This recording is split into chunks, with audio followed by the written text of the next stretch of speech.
Good morning students. ये second part है P block elements का और सेकंड पार्ट में हम बिगिन करेंगे आबंध की प्रकृति से। जैसे कि आप देख ही रहे हैं, यहाँ पे फर्स्ट टॉपिक दिया गया है आबंध की प्रकृति। ठीक है, तो यहाँ पे मतलब पी ब्लॉक के जो तत्व हैं वो किस प्रकार का बॉन्ड बनाते हैं, किस तरह से बॉन्ड बनाते हैं। तो लिखा भी है, अधिकांश यौगिकों में ये तत्व सहसंयोजी बंध बनाते हैं। आप ये 11वीं क्लास में पढ़ चुके हैं कि बंध जो है दो प्रकार के होते हैं, आयनिक बंध और सहसंयोजी बंध। आयनिक बंध जो होते हैं वो इलेक्ट्रॉनों का आदान प्रदान करके बनता है और सहसंयोजी बंध जो होता है वो शेयरिंग से बनता है, यानी साझेदारी से बनता है। तो ये जो इस वर्ग के जो तत्व हैं वो अधिकांशतः किस तरह के यौगिक बनाते हैं, सहसंयोजी यौगिक बनाते हैं, या फिर हम कहेंगे सहसंयोजी बंध बनाते हैं। ठीक है, अब जो मेन पॉइंट है, द मेन पॉइंट क्या है कि मेन पॉइंट है सहसंयोजी बंध बनाने की प्रवृत्ति समूह में नीचे जाने पर N से Bi तक घटती है। ठीक है, तो हम कह सकते हैं कि नाइट्रोजन जो है उसकी सबसे ज़्यादा टेंडेंसी होती है सहसंयोजक बंध बनाने की। ये यहाँ पे ना, ये मैंने दिया भी है कि सबसे ज़्यादा जो सहसंयोजी यौगिकों को या सहसंयोजी बंध बनाने की जो प्रवृत्ति होती है वो सबसे ज़्यादा नाइट्रोजन की होती है। तो हम कह सकते हैं कि जैसे ही समूह में हम लोग नीचे जाते हैं वैसे वैसे ये प्रकृति घटती जाती है। सहसंयोजी बंध बनाने की ये जो प्रकृति है ये घटती जाती है। ठीक है, सो सिंपल। ठीक है, इसके बाद देखिए हाइड्राइडों का निर्माण। अब हाइड्राइड्स का मतलब क्या है? हाइड्राइड्स का मतलब होता है हाइड्रोजन के साथ अभिक्रिया करके ये किस प्रकार के यौगिक बनाते हैं।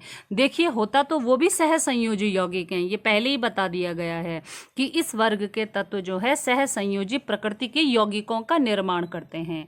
लेकिन हाइड्रोजन के साथ रिएक्शन करके ये किस तरह के हाइड्राइड्स का निर्माण करते हैं, तो यहाँ दे भी रखा है। देखिए आप लोग, समूह 15 के तत्व जो हैं हाइड्रोजन के साथ NH3 N तो इसका एक्चुअली ये किस तरह का सूत्र बनाते हैं, MH3। M का मतलब क्या है? M का मतलब होता है मेटल। तो M की जगह आप कुछ भी ले सकते हैं, यानी आप N ले सकते हैं, P ले सकते हैं, P फॉर फास्फोरस, आर्सेनिक ले सकते हैं, एंटीमनी ले सकते हैं और बिस्मिथ ले सकते हैं। तो इस वर्ग के जो तत्व होते हैं वो मोस्टली किस तरह के हाइड्राइड बनाते हैं? 3 हाइड्रोजन के साथ रिएक्शंस करके MH3 प्रकार के हाइड्राइड बनाते हैं। तो नाइट्रोजन बनाता है अमोनिया NH3, फास्फोरस बनाता है फॉस्फीन, ठीक है, आर्सेनिक बनाता है आर्सिन, लिखा है मैंने नाम यहाँ पे आर्सिन, एंटीमनी बनाता है स्टेबिन और बिस्मिथ बनाता है बिस्मथिन। तो ये जो है इजीली क्लियर हो जाएगा आपको कि हाइड्रोजन के साथ रिएक्शन करके ये किस तरह के यौगिकों का निर्माण करते हैं, MH3 प्रकार के, यानी 3 हाइड्रोजन के साथ रिएक्शन करके ये MH3 प्रकार के यौगिकों का निर्माण करते हैं। अब जो इसमें दूसरी ध्यान देने वाली बातें हैं वो है बॉन्ड एंगल के बारे में, यानी इनके ये जो हाइड्राइड्स हैं इनमें बंध कोण कितने डिग्री का होता है। तो अमोनिया में आप लोग देख लीजिए, स्क्रीन में पूरा नहीं आ रहा है, अमोनिया का जो बंध कोण होता है वो होता है अमोनिया का जो बंध कोण होता है वो होता है 107.8 डिग्री का। ठीक है, इसको आप नोट कर लेंगे। अगर स्क्रीन में नहीं दिख रहा है तो मैं दोबारा से बता दूं कि अमोनिया का जो बंध कोण होता है वो होता है 107.8 डिग्री का। ठीक है, इसके बाद फास्फीन को आप देख लीजिए, फास्फीन का क्लियरली यहाँ पे दिखाई दे रहा है 93.6 होता है।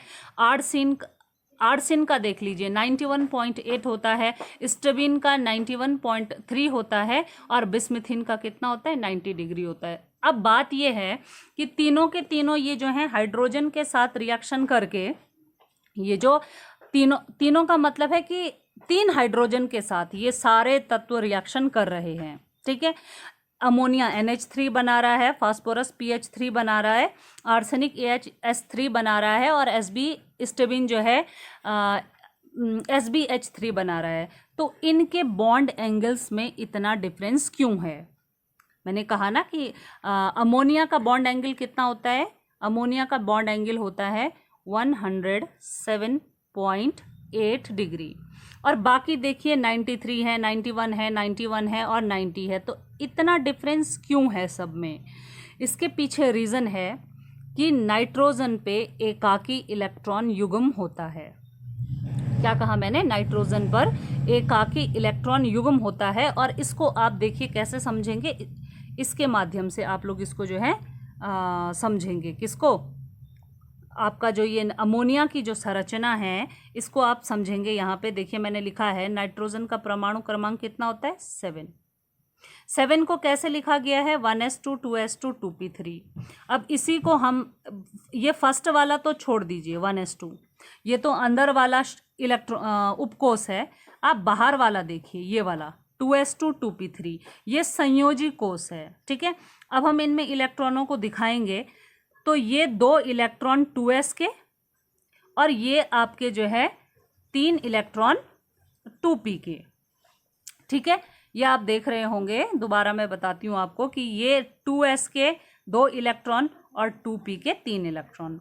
तो ये जो 3 इलेक्ट्रॉन हैं ये किसके साथ बंध बनाते हैं? हाइड्रोजन के साथ। ये हाइड्रोजन इनको एक एक इलेक्ट्रॉन दे रहा है। देखिए यहाँ पे क्लियरली लिखा भी है, क्लियरली मैंने शो कर रखा है। यहाँ पे हाइड्रोजन क्या कर रहे हैं? ये एक एक इलेक्ट्रॉन किसको, हाइड्रोजन के पास एक ही इलेक्ट्रॉन होता है। ठीक है, तो हाइड्रोजन अपना एक इलेक्ट्रॉन किसको दे रहा है? किसके साथ शेयर कर रहा है? दे नहीं रहा है, ये दोनों शेयर कर रहे हैं आपस में। ठीक है, नाइट्रोजन के P वाले 3 इलेक्ट्रॉन और हाइड्रोजन के S वाले एक एक इलेक्ट्रॉन आपस में शेयरिंग कर रहे हैं।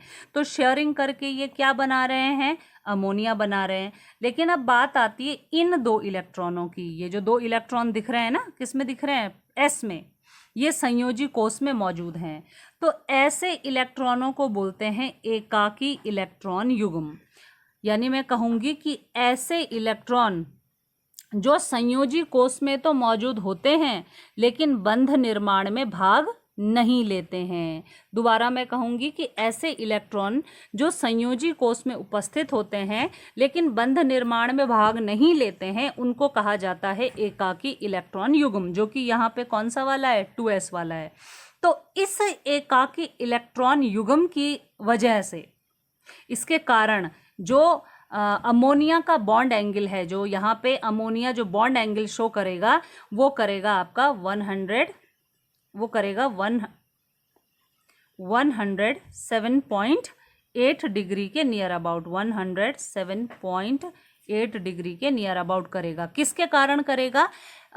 एकाकी इलेक्ट्रॉन युग्म के कारण। ये आप लोग जो है ध्यान रखेंगे, ये चीज़ें पूछी भी जा सकती हैं कि इनके बॉन्ड एंगल में इतना डिफरेंस क्यों है, या जो नाइट्रोजन अमोनिया का जो बॉन्ड एंगल है वो 107.8 डिग्री क्यों है।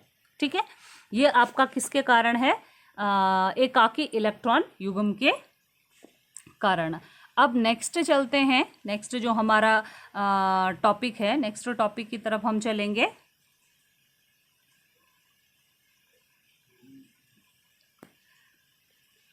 देखिए नेक्स्ट यहाँ पे ना, इसका मैंने वो भी दे रखा है। देखिए इसको ड्रॉ भी कर रखा है मैंने। ठीक है, दिखा रखा है यहाँ पे नाइट्रोजन सेंटर में है और ये 3 हाइड्रोजन है, और 3 हाइड्रोजन के बाद जो है ये नाइट्रोजन आपका जो है ये क्या है? सेंटर में है। ठीक है, नाइट्रोजन यहाँ पे सेंटर में है और ये 3 हाइड्रोजन है। 3 हाइड्रोजन के अलावा ये जो ऊपर आप देख रहे हैं ये आपके क्या दिखा रखे हैं? एकाकी इलेक्ट्रॉन युग्म दिखा रखा है। तो इसको आप थोड़ा सा जो है ध्यान रखेंगे। अब इसके बाद नेक्स्ट पॉइंट की तरफ हम लोग बढ़ेंगे। देखिए क्या लिखा है? समूह 15 के तत्वों के हाइड्राइडों के केंद्र समूह 15 के तत्वों के हाइड्राइडों के केंद्रीय परमाणु पर एकाकी इलेक्ट्रॉन युग्म उपस्थित होने के कारण ये लुईस क्षार के समान भी व्यवहार करते हैं। अच्छा, ये भी आप लोग ध्यान रखेंगे कि क्योंकि इन पर जो है एकाकी इलेक्ट्रॉन युग्म होता है, सबके केस में ये होगा यहाँ पे, यानी not only in the case of the nitrogen but phosphorus के केस में भी ये होगा, आर्सेनिक, एंटीमनी और बिस्मिथ के केस में भी ये होगा।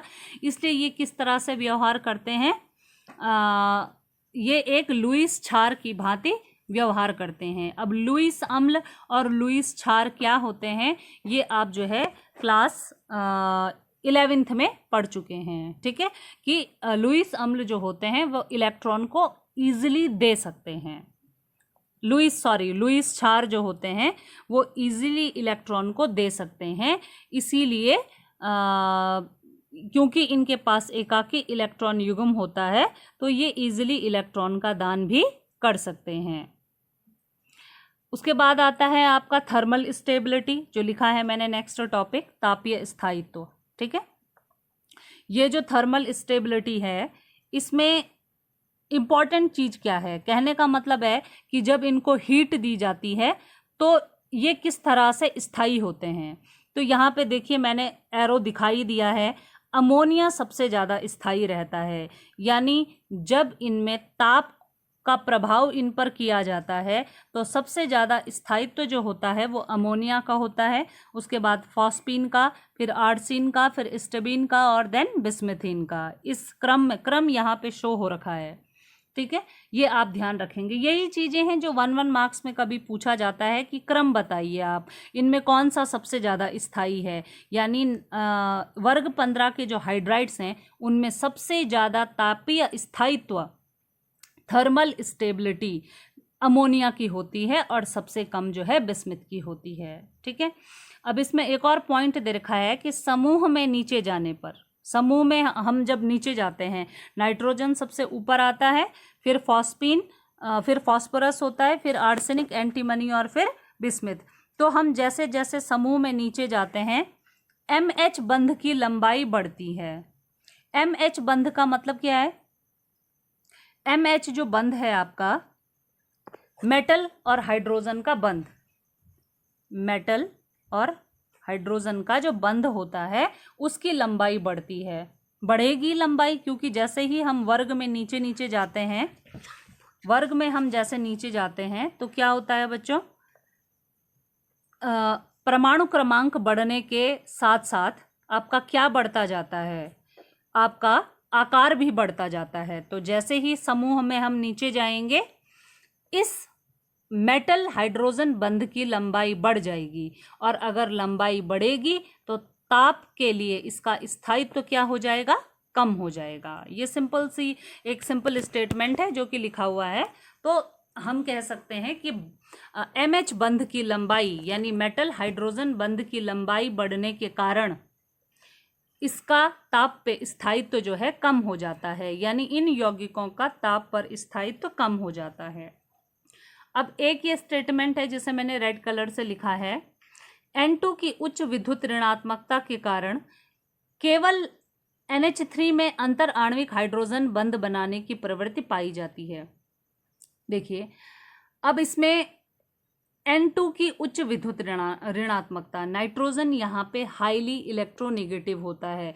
वैसे भी पूरी पीरियोडिक टेबल में अगर आप सबसे ज़्यादा विद्युत ऋणात्मकता देखेंगे तो फ्लोरीन, ऑक्सीजन और नाइट्रोजन की होती है। तो नाइट्रोजन हाईली इलेक्ट्रोनेगेटिव है और हाइड्रोजन जो है वो इलेक्ट्रोपॉजिटिव है। मैं दोबारा कह रही हूँ, नाइट्रोजन जो है हाईली इलेक्ट्रोनेगेटिव है और हाइड्रोजन जो है हाईली इलेक्ट्रोपॉजिटिव है।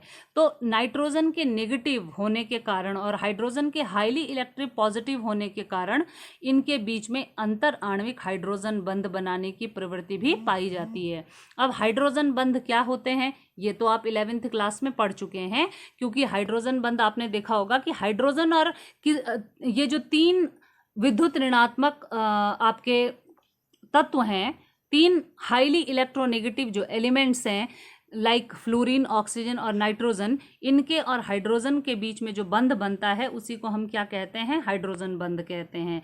तो यहाँ पे यानी नाइट्रोजन वाले फैमिली में नाइट्रोजन की सबसे ज़्यादा विद्युत ऋणात्मकता होती है। और इससे एक बात भी कंफर्म हो जाती है कि जैसे हम वर्ग में नीचे की तरफ जाते हैं, वर्ग में ऊपर से नीचे जाते हैं तो विद्युत ऋणात्मकता का मान घट जाता है, यानी नाइट्रोजन सबसे ज़्यादा विद्युत ऋणात्मक है और बिस्मिथ सबसे कम। अच्छा, ये क्लियर हो चुका होगा। नेक्स्ट टॉपिक पे चलते हैं, क्वथनांक। क्वथनांक मतलब बॉइलिंग पॉइंट। तो देखिए बॉइलिंग पॉइंट का देखो स्टेटमेंट यहाँ पे दे रखा है। अमोनिया का जो होता है, ये अभी जो बात चल रही है ये नाइट्रोजन, ये ग्रुप 15 के हाइड्राइड्स के बारे में बात चल रही है। इम्पॉर्टेंट टॉपिक है ये। ग्रुप 15 के जो हाइड्राइड्स हैं उनके बारे में हम बात कर रहे हैं। तो अमोनिया का देखिए बॉइलिंग पॉइंट कितना दे रखा है, 238.5। पीडीएफ आपके पास है, पीडीएफ खोल के आप इसको चेक करिए। फॉस्फीन का कितना है, 185.5। देन आर्सेनिक का है 210.6।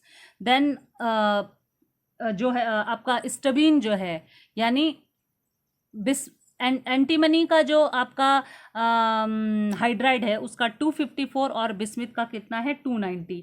तो यहाँ पे एक ट्रेंड देख लीजिए, सबसे ज़्यादा जो क्वथनांक है वो किसका है, बिस्मिथीन का, BiH3 का सबसे ज़्यादा क्वथनांक है। तो देखिए क्वथनांक समूह में नीचे जाने पर घट रहा है, जैसे जैसे हम नीचे जा रहे हैं वैसे वैसे घट जा रहा है। सिर्फ यहाँ देखिए कि 254 थोड़ा सा जो है ज़्यादा हो गया यहाँ पे। तो लेकिन ये कुछ एक्सेप्शनल केस होते हैं, इनको आप ध्यान में नहीं रखेंगे। हम जनरल बताएंगे कि जैसे जैसे हम क्वथनांक समूह में नीचे जाने पर घटता है इट्स 290।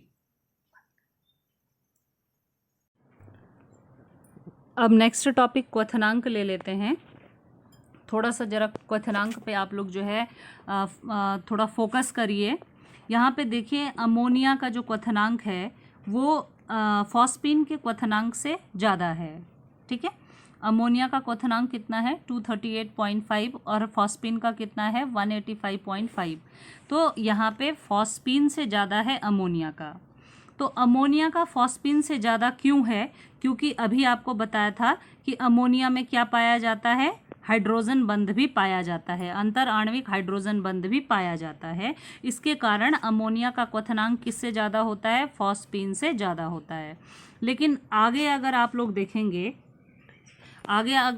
देखेंगे तो ASH3 का क्वथनांक फॉस्फीन से ज़्यादा है और SbH3 का जो है उससे भी ज़्यादा है और BiH3 का तो बहुत ज़्यादा है 290। तो इस ट्रेंड से हमको एक चीज़ पता चल गई कि अमोनिया का क्वथनांक जो है वो फॉस्फीन से ज़्यादा है, लेकिन उसके बाद यानी अमोनिया के बाद जो क्वथनांक का क्रम है वो समूह में नीचे जाने पर बढ़ता है। तो मैं जो है बच्चों थोड़ा सा ध्यान दीजिए आप लोग, यहाँ पे मैंने लिखा है कि क्वथनांक समूह में नीचे जाने पर घटता है। तो ये रॉन्ग स्टेटमेंट है, वो शायद मैंने बाई मिस्टेक इसको ऐसे हो गया मुझसे। यहाँ पे आप लिखेंगे कि क्वथनांक समूह में नीचे जाने पर बढ़ता है, आप लिखेंगे बढ़ता है। ठीक है, ऐसे आप लिखेंगे, इसको घटता है मत लिखिएगा, अगर लिखा है मिटा दीजिए उसको। तो क्वथनांक समूह में नीचे जाने पे बढ़ता है, ये हमको दिख ही रहा है इसमें। NH3 का क्वथनांक PH3 से अधिक है, ये अंतरा अणुक हाइड्रोजन बंध के कारण होता है। ये तो मैं आपको बता ही चुकी हूँ है, ये कभी पूछा भी जा सकता है कि वैसे तो क्वथनांक समूह में नीचे जाने पे बढ़ता है, लेकिन अमोनिया का क्वथनांक फॉस्फीन से क्यों ज़्यादा है, किसके कारण, अंतरा अणुक हाइड्रोजन बंध के कारण। ओके, अब आते हैं ऑक्साइड पे। देखिए हाइड्राइड का मतलब होता है हाइड्रोजन से क्रिया करके किस प्रकार के यौगिक बनते हैं, वो आपके हाइड्राइड्स की श्रेणी में आते हैं। ऑक्साइड का मतलब होता है ऑक्सीजन के साथ क्रिया करके। तो लिखा है वर्ग 15 के तत्व ऑक्सीजन के साथ प्रत्यक्ष या अप्रत्यक्ष रूप से संयुक्त होकर विभिन्न ऑक्साइडों का निर्माण करते हैं। अब ये थोड़ा सा डिफरेंट हो जाता है। जैसे आपने पढ़ा था कि हाइड्रोजन के साथ किस प्रकार के किस सूत्र को लेके हाइड्राइड्स बनते हैं, MH3। लेकिन ऑक्सीजन के साथ जो है अलग अलग प्रकार के जो है ऑक्साइड्स बनते हैं। वो आपके जो है कौन कौन से होते हैं उनको हम अभी नेक्स्ट पेज में हम जो है फॉलो करते हैं उनको। देखिए नेक्स्ट पेज में ये वैसे तो नाइट्रोजन के जो ये ऑक्साइड्स हैं ये मे बी कि ये डिलीटेड में हों, यानी सिलेबस जो डिलीट हुआ है लेकिन अभी कंफर्म नहीं है, तो इसको पढ़ लीजिए, हल्का फुल्का देख लेते हैं इसके बारे में। सबसे पहले है नाइट्रस ऑक्साइड, ये दिख रहा है N2O। N2O आपका होता है नाइट्रस ऑक्साइड। नाइट्रस ऑक्साइड का संरचना भी देख लीजिए किस तरह से है। N और N के बीच में नाइट्रोजन के बीच में ट्रिपल बॉन्ड है और ऑक्सीजन के साथ इसने सिंगल बॉन्ड बना रखा है। तो बस इतना ही थोड़ा सा आप जो लोग ध्यान रखेंगे, बाकी बहुत ज़्यादा इसमें कुछ नहीं है। नाइट्रिक ऑक्साइड को देखिए, नाइट्रिक ऑक्साइड का सूत्र क्या है NO। N2O जो है वो नाइट्रस ऑक्साइड है, नाइट्रिक ऑक्साइड क्या है आपका NO। तो NO इसमें नाइट्रोजन और ऑक्सीजन के बीच में कितने बॉन्ड है, 3 बॉन्ड है। थर्ड पे हम चलते हैं, डाई नाइट्रोजन ट्राईऑक्साइड। ये आपके क्योंकि PDF में भी है, वहाँ पे आपको बेटर इसको दिखाई दे रहा होगा। तो जो भी मैं कह रही हूँ आप अपनी जो है कॉपी में आपने जो नोट किया है उसको आप खोल के इसको देखते रहिए। यहाँ पे डाई नाइट्रोजन ट्राईऑक्साइड, नाम से ही पता चल रहा है कि 2 नाइट्रोजन है और 3 ऑक्सीजन है। तो नाइट्रोजन और नाइट्रोजन के बीच में यहाँ पे सिंगल बॉन्ड दे रखा है। नाइट्रोजन और नाइट्रोजन के बीच में जो है ये सिंगल बॉन्ड यहाँ पे दे रखा है, और सिंगल बॉन्ड यहाँ पे दे रखा है, और बाकी जो है ऑक्सीजन भी सिंगल बॉन्ड्स के साथ यहाँ पे जुड़े हुए हैं। ये सब सिंगल बॉन्ड हैं आपके। नेक्स्ट है आपका नाइट्रोजन डाइऑक्साइड। नाइट्रोजन डाइऑक्साइड में जिसका कि सूत्र क्या है NO2। ये यहाँ पे इसकी संरचना दे रखी है। इसकी संरचना में क्या है, नाइट्रोजन केंद्र में है और 2 ऑक्सीजन साइड में जुड़े हुए हैं, लेकिन इनमें जो है ना पार्शियल डबल बॉन्ड यहाँ पे है। तो सिर्फ इतना समझ लीजिए कि सिंगल बॉन्ड तो है ही यहाँ पे, और ये डॉटेड लाइन से जो दिखा रखा है ये आपके क्या है, डॉटेड लाइन से दिखा रखा है ये आपका जो है डबल बॉन्ड है। ये दिखा रखा है ना यहाँ पे, ये डॉटेड लाइन से मैंने दिखा रखा है, ये आपके क्या है डबल बॉन्ड है। यानी ऐसा डबल बॉन्ड जिसकी पोजीशन फिक्स नहीं है, इसलिए डॉटेड लाइन से दिखा रखा है इसको। इसकी पोजीशन यहाँ पे फिक्स नहीं है, यानी ये जो डबल बॉन्ड दिखा रखा है वो इधर भी हो सकता है, लेफ्ट साइड में भी हो सकता है और राइट साइड में भी हो सकता है। इधर भी हो सकता है, इसकी पोजीशन फिक्स नहीं है, और इधर भी हो सकता है। तो इसको डॉटेड लाइन से दिखा रखा है। इसके बाद नेक्स्ट जो नाइट्रोजन का ऑक्साइड है वो डाई नाइट्रोजन टेट्रा ऑक्साइड है, यानी 2 नाइट्रोजन है और 4 ऑक्सीजन है। तो देख लीजिए नाइट्रोजन और नाइट्रोजन के बीच में सिंगल बॉन्ड दिखा रखा है, लेकिन ऑक्सीजन के बीच में यहाँ पे जो ये है वो डबल बॉन्ड है। ये तो ये मत समझिएगा कि दोनों ऑक्सीजन के साथ डबल बॉन्ड है। कहने का मतलब है या तो इस ऑक्सीजन के साथ डबल बॉन्ड होगा तो यहाँ सिंगल बॉन्ड होगा, अगर इस ऑक्सीजन के साथ डबल बॉन्ड होगा तो ऊपर वाले के साथ सिंगल बॉन्ड होगा। ऐसे करके जो है आप इसको देखेंगे। तो और दोनों में ये जो डॉटेड लाइन है वो इसलिए दिखा रखी हैं ताकि ये मालूम चले कि इसकी पोजीशन, ये जो डबल बॉन्ड है इसकी पोजीशन यहाँ पे फिक्स नहीं है। नाइट्रोजन का जो ऑक्सीजन के साथ डबल बॉन्ड है उसकी पोजीशन यहाँ पे फिक्स नहीं है। 6th नंबर पे जो नाइट्रोजन का ऑक्साइड है वो है डाई नाइट्रोजन पेंटा ऑक्साइड। तो डाई नाइट्रोजन मतलब 2 नाइट्रोजन है, जैसे कि दिख ही रहे हैं आपको, ये 2 नाइट्रोजन है, और पेंटा ऑक्साइड यानी 5 ऑक्सीजन है। तो यहाँ पे 1 ऑक्सीजन ये बीच में है, ये ब्रिजिंग ऑक्सीजन है आपका, ठीक है, और बाकी 4 ऑक्सीजन यहाँ पे है, 1 2 3 और ये 4 दिखा रखे हैं। तो ये नाइट्रोजन के ऑक्साइड्स के बारे में है, यानी नाइट्रोजन अलग अलग तरह के ऑक्साइड्स बनाता है। N2O, NO, N2O3, NO2, N2O4 और N2O5, ये 5 तरह के ऑक्साइड्स बनाता है, जिसमें नाइट्रोजन की अलग अलग ऑक्सीकरण अवस्था देखने को मिलती है। अब ऑक्सीकरण अवस्था मैं कल बता चुकी हूँ आपको किस तरह से होती हैं, यानी किस तरह से जो है 1 इलेक्ट्रॉन या 2 इलेक्ट्रॉन या 3 इलेक्ट्रॉन, कितने इलेक्ट्रॉन इन्वॉल्व हो रहे हैं बॉन्ड फॉर्मेशन में, इसके हिसाब से ही इनकी ऑक्सीकरण अवस्था डिसाइड होती है। उसके बाद नेक्स्ट टॉपिक है नाइट्रोजन का असामान्य व्यवहार। नाइट्रोजन के असामान्य व्यवहार में देखिए ये तो 11th क्लास से ही आप लोग पढ़ रहे हैं कि समूह का जो पहला तत्व होता है उसका अपने परिवार से कुछ ना कुछ जो है थोड़ा सा वो हट के, अपने परिवार के सदस्यों से कुछ हट के वो गुण प्रदर्शित करता है। तो इसमें सबसे पहला पॉइंट है छोटा आकार, यानी नाइट्रोजन का आकार अपने परिवार के सदस्यों से काफ़ी छोटा होता है।